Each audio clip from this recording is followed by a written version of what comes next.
Entrez, nous vous attendions. Nous savons que vous regardez cette vidéo sur notre site web ou notre chaîne YouTube parce que vous voulez connaître les étapes exactes pour obtenir ce type de document aussi rapidement et facilement que possible. Alors, attachez votre ceinture, c'est parti. Bonjour, si vous regardez cette vidéo, c'est que vous voulez savoir comment accélérer la demande d'un certificat de naturalisation fédérale, quel en sera le coût total, quels sont les délais de traitement actuels et quelles sont les étapes pour commander une apostille fédérale avec nous. D'abord, les documents fédéraux du département d'État américain, comme un certificat de naturalisation, ne peuvent être transmis par email ou fax. Vous devez nous envoyer par courrier ou déposer en personne votre certificat de naturalisation original. Les photocopies ne sont pas acceptées. Il doit s'agir du document original qui vous a été délivré par le gouvernement fédéral et vous devez le remettre ou nous l'envoyer directement à notre bureau principal, bureau d'Austin, Texas. Et voici à quoi cela ressemblera. Il y aura un numéro ici en haut qui vous est propre. Votre photo y figurera. Et puis cette date ici est très importante. Les États-Unis, le département d'État des États-Unis n'apostillera pas les certificats de naturalisation datant d'avant 2002. Donc, si votre certificat de naturalisation a été délivré en 2002 ou après, tout va bien. Et nous l'indiquons juste ici, il doit donc avoir été délivré au plus tard en 2002. S'il date d'avant 2002, donc 2001 ou avant, il sera refusé et vous ne pourrez pas l'envoyer. Donc, vous devez regarder votre certificat de naturalisation, regardez dans le coin inférieur droit, juste ici. Si ce numéro est 2002 ou plus, donc 2002, 3, 4, 5, 2010, 2020, tout va bien. Si c'est écrit 2001 ou 2000, 1999, 98, 90 ou 420, bref, avant 2001, vous devez demander au gouvernement fédéral un nouveau certificat de naturalisation qui sera délivré cette année. Donc, si vous faites cela l'année prochaine, disons en 2026, et que votre document date de 2000 ou 2001, vous devrez en commander un nouveau. Cette nouvelle date sera alors 2026 et c'est ainsi que vous pourrez obtenir une apostille dessus. Sur notre page de commande fédérale, via le bouton en bas, remplissez et imprimez le formulaire d'apostille en ligne, puis envoyez-le avec un bordereau de retour FedEx ou UPS. Nous pourrons ainsi vous renvoyer vos documents ou les expédier partout dans le monde depuis Washington, D.C. C'est là que ça se passe, les États-Unis. Le département d'État américain n'a qu'un seul endroit au monde pour effectuer les apostilles. C'est à Washington, D.C. Vos documents partent de Washington, D.C. vers le destinataire de votre choix. Passons à l'étape 2 sur les instructions d'expédition. Je vais vous expliquer comment vous allez envoyer les documents et comment nous allons vous les renvoyer. Donc l'expédition aller-retour, comment créer les étiquettes d'expédition et ce que vous devez faire. Donc, selon que vous obtenez des documents au niveau de l'État, fédéral ou de l'ambassade, ou peut-être les trois, si vous visez par exemple un pays non signataire de la Convention de la Haye, vous devez passer par ce qu'on appelle la légalisation ou l'attestation des documents. Et s'il s'agit d'un document au niveau de l'État, comme par exemple un acte de naissance pour, disons, le Vietnam ou la Thaïlande, il faudrait d'abord le faire au niveau de l'État du Texas, puis au niveau fédéral des États-Unis, le département d'État, puis l'ambassade de ce pays. Et c'est la troisième étape. Je vais donc tout vous expliquer sur la façon dont vous devez effectuer l'envoi. Pour nous faire parvenir vos documents, deux options s'offrent à vous. La première, la plus simple et recommandée pour la quasi-totalité, est l'envoi en livraison express. Sinon, postez vos documents à notre adresse d'Austin, indiquée sur notre formulaire de commande et dans nos instructions d'expédition. Ou si vous habitez à Austin, vous pouvez déposer vos documents chez nous. Notez que cela n'inclut pas la procédure de l'étape 3.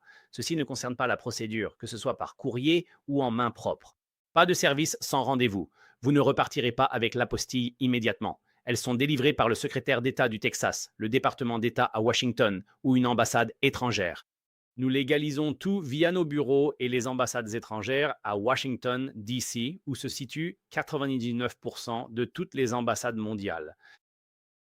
Je vais donc vous expliquer ce que vous devez faire. Donc, si vous comptez nous envoyer vos documents par courrier, s'il vous plaît, n'utilisez pas la poste. N'utilisez pas la poste des États-Unis. Ils perdent sans cesse des documents et des milliards de dollars par an pour une raison, leur incompétence. Pas fiable, ne les utilisez pas. Ne nous envoyez rien par leur biais, ni ne demandez de retour par la poste, le suivi étant médiocre. Nous recommandons Utilisez FedEx, mais si vous préférez UPS ou si vous êtes en Europe ou en Amérique latine, je sais que DHL y est très répandu. Mais encore une fois, le plus fiable est qui? Celui que nous recommandons, avec lequel nous expédions 10 000 documents par jour sur 6 continents. Il ne nous manque que l'Antarctique, c'est FedEx. Ils sont de loin les plus fiables. Pour éviter que vos documents soient perdus ou abîmés, ils sont les plus fiables et aussi les moins chers. Si vous envoyez des documents aux États-Unis, de loin, et je vais vous donner un exemple. Nous expédions à notre bureau de Washington, D.C., depuis Austin, au Texas. C'est dans plein centre du Texas, aussi loin que possible, à travers le pays, jusqu'à l'océan Atlantique, à Washington, D.C.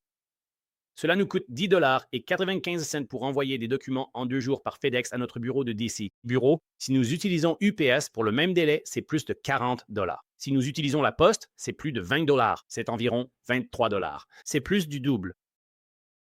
Donc, si vous envoyez des documents, FedEx est bien moins cher qu'UPS et la Poste, d'ailleurs.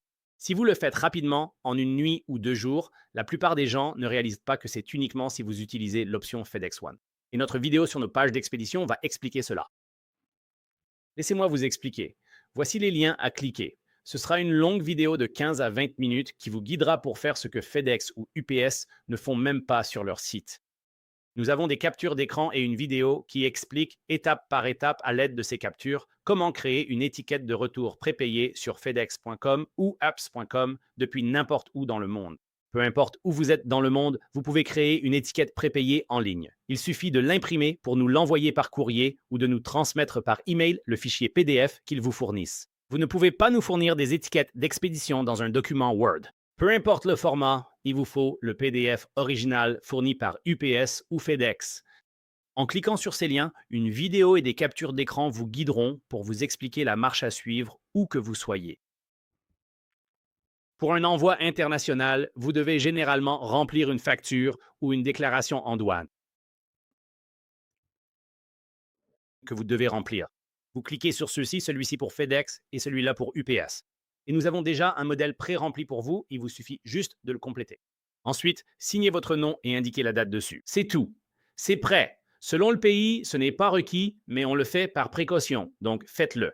Si vous expédiez à l'international pour un envoi depuis les États-Unis vers un autre pays, par exemple, le Mexique ne s'en soucie pas vraiment, mais vous pouvez quand même le faire, mais il ne se préoccupe pas vraiment de FedEx. Mais dans la plupart des autres pays du monde, pour passer la douane, il faudra vous assurer d'avoir ce document. D'accord? Et puis, l'autre point important, c'est que vous ne pouvez pas mettre notre nom sur l'étiquette d'expédition. Je vais me répéter. Vous ne pouvez pas mettre notre nom, numéro de téléphone ou adresse nulle part sur votre envoi lorsque nous vous le renvoyons. C'est pour l'envoi vers vous. Votre document est apostillé, vous souhaitez le récupérer, l'envoyer à un avocat ou à l'étranger, ou à un ami, un membre de la famille, un collègue, une entreprise ou une entité gouvernementale où vous voulez créer simplement une étiquette d'expédition prépayée. Comme vous êtes l'importateur et l'expéditeur, n'utilisez pas notre nom. Si ça passe en douane, nous serons facturés, et c'est déjà ce qui arrive. Des centaines de dollars, ça ne nous appartient pas. On ne vous renverra pas vos documents avec notre nom dessus. D'accord? Pensez-y comme à une enveloppe que vous envoyez à quelqu'un dans le coin supérieur gauche. Aux États-Unis, vous mettez l'expéditeur pour le retour. C'est-à-dire que si l'adresse à laquelle vous l'envoyez est incorrecte et que la poste ne peut pas la livrer, ils vont vous renvoyer ce courrier. C'est ce que nous demandons. Vous ne pouvez simplement pas mettre notre adresse dessus. Saisissez une adresse. Peu importe laquelle. Mettez celle d'un proche, d'un collègue ou d'une société. Peu importe. N'utilisez pas nos infos. Mettez les vôtres, comme tout le monde. Indiquez votre adresse en expéditeur et destinataire. Donc, par exemple, vous l'expédiez. Vous voulez qu'il soit renvoyé en Europe, disons. Si vous avez un proche aux États-Unis, utilisez simplement son adresse. Encore une fois, ceci n'est valable que si votre colis vous est retourné. Ils ont besoin d'une adresse de retour. En cas de douane, ils doivent pouvoir facturer quelqu'un pour les éventuels frais. C'est sans importance. N'utilisez simplement pas notre adresse. C'est simple. Pour les deux options, cliquez ici pour voir sa signification et comment faire. Quand vous arrivez chez FedEx ou UPS, ou lorsque vous le faites en ligne, ils demanderont d'où est-ce envoyé. Impossible d'y inscrire notre adresse ou numéro. Beaucoup le font, pourtant c'est interdit. C'est possible, vous ne faites pas ce qu'il faut. Suivez le guide, faites-le en ligne plutôt qu'en point FedEx ou UPS. Parce que bien souvent, ces gens-là ne savent pas de quoi ils parlent. Vous pouvez tout simplement le faire en ligne. Nous le faisons tous les jours, dans tous les pays du monde. Vous pouvez créer l'étiquette en ligne sans utiliser notre adresse. Parce que, encore une fois, c'est vous qui créez l'étiquette en ligne et qui la payez, pas nous. Nous faisons simplement le dépôt chez FedEx, UPS ou DHL pour vous. Donc, vous ne pouvez pas mettre notre adresse, car alors techniquement, aux yeux de FedEx, UPS ou DHL, nous serions considérés comme l'importateur. Nous sommes l'expéditeur. Vous comprenez?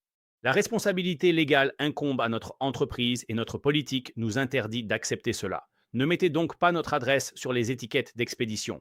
C'est crucial, car nous n'expédierons rien. C'est catégorique. Nous ne le renverrons pas. Nous vous contacterons pour obtenir une nouvelle étiquette d'expédition. Pour l'international, n'y indiquez pas notre adresse, notre téléphone et notre nom. Si c'est spécifiquement pour l'international, nous ne le renverrons pas.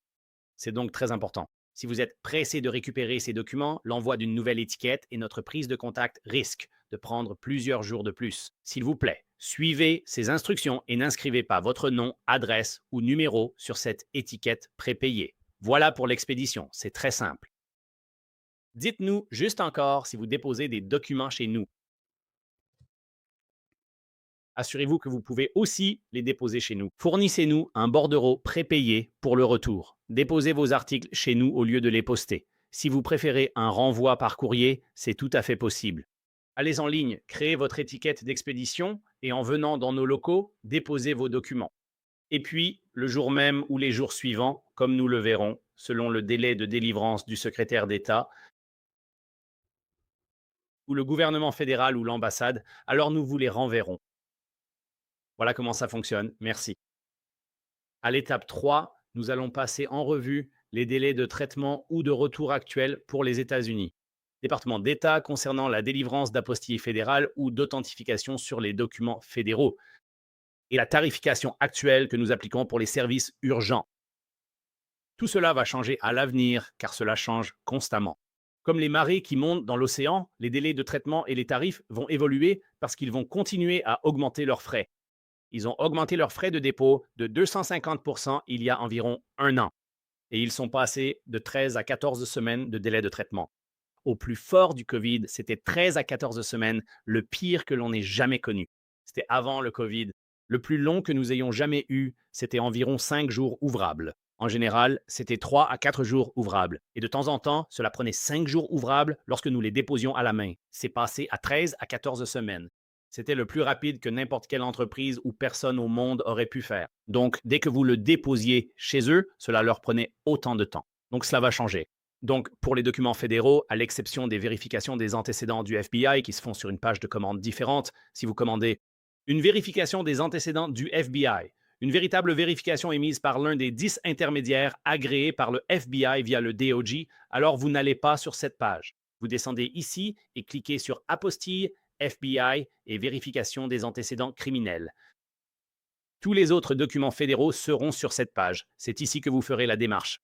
Donc, pour les documents fédéraux, à une exception près, vous devez toujours nous envoyer ou déposer vos documents originaux. Donc, s'il s'agit d'un certificat de naturalisation ou de tout document provenant de l'USPTO, qui est l'Office des brevets et des marques, donc tout ce qui concerne les brevets ou les marques, tout document provenant de l'EPA, de la FDA, à l'exception du certificat pour gouvernement étranger, si vous obtenez une certaine version électronique ou PDF et que vous la signez correctement, cela, vous pouvez nous les envoyer par email. Parfois, vous devez nous envoyer l'original par courrier, mais parfois, ils ne vous en ont jamais envoyé un original par courrier. Ils ne délivrent jamais d'original par courrier, seulement une version électronique. Il vous suffit de nous l'envoyer par email pour que nous puissions le vérifier, puis nous l'enverrons à notre bureau de Washington, D.C. pour traitement, ou l'emailer à notre bureau de Washington. Ils nous diront alors si le PDF peut être accepté tel quel ou si nous devons plutôt obtenir la version originale par courrier et nous l'envoyer. Sachez que dans la plupart des cas, chaque document fédéral doit être l'original. Fournissez le document original. L'État refuse, n'accepte pas les photocopies ou les scans. Ni les emails, ni quoi que ce soit de ce genre. Il faut que ce soit le document original qui a été délivré. Et encore une fois, nous sommes le 6 décembre 2025. Donc, pour tout ce qui concerne l'avenir, fiez-vous à ce que je vais expliquer maintenant. Fiez-vous à ce qui est écrit sur la page, pas à ce qui est dit dans cette vidéo. Parce que les choses vont changer. Donc, actuellement, comme je le disais, il fallait 13 à 14 semaines, comme on le voit ici, pour qu'ils traitent la demande. Ils ont été fermés au public durant 4 ans et demi, d'où ce délai, car on ne pouvait pas s'y rendre physiquement. Maintenant, depuis le 1er octobre 2024, ils ont rouvert. Donc, il y a un peu plus d'un an, ils ont rouvert. Et donc, ils ont instauré de nouvelles règles qu'ils n'avaient pas avant le COVID, ce qui ralentit le processus. Et ceci ici changera toujours. Donc, quand vous regarderez cette vidéo dans le futur, il ne sera pas écrit décembre 2025. Ce sera indiqué le mois et l'année correspondant à ce moment-là. Donc, le mois prochain, dans 25 jours, il sera écrit janvier 2026, pas le 25 décembre. Ce champ ici va toujours changer chaque mois. Notre système se met à jour et nous allons le mettre à jour. Y a-t-il des changements concernant les délais de traitement? Grâce à nos mises à jour en temps réel, plus besoin de nous contacter pour connaître les délais de traitement actuels. Ce sera toujours indiqué ici pour vous. Vous n'aurez donc pas à perdre votre temps à chercher des réponses. Actuellement, il y a une nouvelle règle. Il n'avait jamais eu cela avant le COVID. Ainsi, chaque entreprise et chaque personne dans le monde ne peut soumettre en personne que 15 documents par jour. Si nous recevons 17 documents, cela prendra forcément plus de temps. Le dépôt se fera alors sous 2 jours et non le lendemain selon l'heure de réception. Tout dépend du volume de documents reçus, car nous ne pouvons en traiter que 15 par jour. Ce ne sont pas 15 commandes. Ce sont 15 documents. Et parfois, certaines personnes nous donnent 4 ou 5 documents fédéraux en même temps ou 10 documents d'un coup. Il n'y en a que 15 par jour. C'est le quota pour chaque entreprise ou personne dans le monde. Ce n'est pas lié à notre société. C'est chaque entreprise qui fait cela, nos concurrents aussi. C'est vous. Si vous alliez à Washington, D.C., en le faisant vous-même, c'est limité à 15 documents par jour. De plus, il n'ouvre plus que du lundi au jeudi, dès 8 heures, à 9 heures du matin. Je ne plaisante pas. Ce n'est pas une erreur de frappe. Ils ne sont ouverts que 16 heures par mois. Donc, nous n'avons qu'entre 8 heures du matin et 9 heures du matin pour déposer votre document. Et ensuite, nous devons venir le récupérer quand ils nous le disent, entre 8 heures du matin et 9 heures du matin. C'est à quel point c'est ridicule. C'est devenu difficile de déposer des documents avec ces horaires restreints. Ça prend 7 à 9 jours ouvrables, mais ça va changer. Si vous voyez cela, on verra écrit 8-10 jours, 9-12 jours ou 10-14 jours. Actuellement, c'est 7-9 jours. Auparavant, c'était 13-14 semaines. Et le plus rapide, jusqu'au 1er octobre, c'était 3 à 4 semaines. Durant 4 ans et demi, avec le COVID, ça prenait de 3 à 4 semaines, voire 13 à 14. Mais désormais, depuis décembre 2012, ça prend 7 à 9 jours ouvrés. S'il vous plaît, comprenez bien, le délai ne court pas dès la réception de votre casier FBI, mais à partir du moment où nous le soumettons en main propre. Nous devons recevoir votre casier ou tout document fédéral pour respecter notre heure limite. Avant 3 heures, généralement dans la journée. Comptez 2-3 jours de plus pour l'envoi postal à notre bureau d'Austin. Envoyez-les par courrier ou déposez-les sur place. Cela prendra 2 jours ouvrés. Nous les envoyons par FedEx à nos frais à notre bureau de Washington, D.C. Donc si nous recevons vos documents avant midi ce jour-là, nous les expédierons le jour même. Si nous les recevons après-midi, ils ne seront envoyés que le lendemain. Donc, juste pour que vous le sachiez, c'est le délai de traitement. Et l'autre question que les gens posent tout le temps et à laquelle nous ne pouvons pas répondre, c'est celle-ci, très important. Les États-Unis. Le département d'État américain ne nous donne, ni à nous, ni à personne, aucune mise à jour de quelque nature que ce soit une fois que nous leur avons remis vos documents en personne. Nous ne pouvons donc pas vous fournir de suivi de commande ou quoi que ce soit de ce genre. Alors assurez-vous, lorsque vous nous soumettez vos documents, que vous ne devez vous fier qu'à ces informations ici. Ils ne nous donneront à nous ou à quiconque aucune mise à jour. Donc, une fois que nous avons déposé la demande, silence radio de notre part. N'envoyez pas d'email, nous ne pouvons rien dire. Ça montre à quel point le système du gouvernement fédéral est défaillant. Il n'informe personne. Donc, tant que ce n'est pas délivré, nous ne saurons rien. Merci donc d'en être conscient. Et encore une fois, voici le prix actuel en décembre 2025. Les prix vont changer à l'avenir. L'inflation existe. Les frais de dépôt du département d'État augmentent. Ils ont augmenté de 250% il y a environ un an, un peu plus d'un an. Les frais de dépôt ont augmenté de 250%. Et ce prix ici, ce sont tous les frais de dépôt que nous payons. Vous ne payez pas cela. Donc sur ce montant, nous payons tous les frais de dépôt américains, frais de dépôt du département. Donc actuellement, c'est 175 pour déposer tout document fédéral en urgence, le premier document, puis 125 par document supplémentaire. Ça passera probablement à 150 l'année prochaine. Mais peu importe quand vous regardez cette vidéo en 2027 ou plus tard, ce qui est indiqué sur cette page ici s'applique à votre situation. Et ceci est juste comme un petit guide de référence ici. Pour un document, c'est 175, 2 pour 300, 3, 425, ainsi de suite. Voici un mémo. Pour 1 à 10 documents, consultez ceci. Tout sera calculé pour vous sur le bon de commande. Cliquez simplement sur ce bouton pour commander. Et il y a une autre vidéo sur cette page qui vous expliquera quelles informations nous avons besoin de votre part et comment procéder et où l'envoyer, les tarifs ou encore les tarifs, comment expédier. Tout ce que nous faisons sur cette page, mais cela le réexpliquera simplement. Voilà, c'est à peu près tout. Merci, au revoir.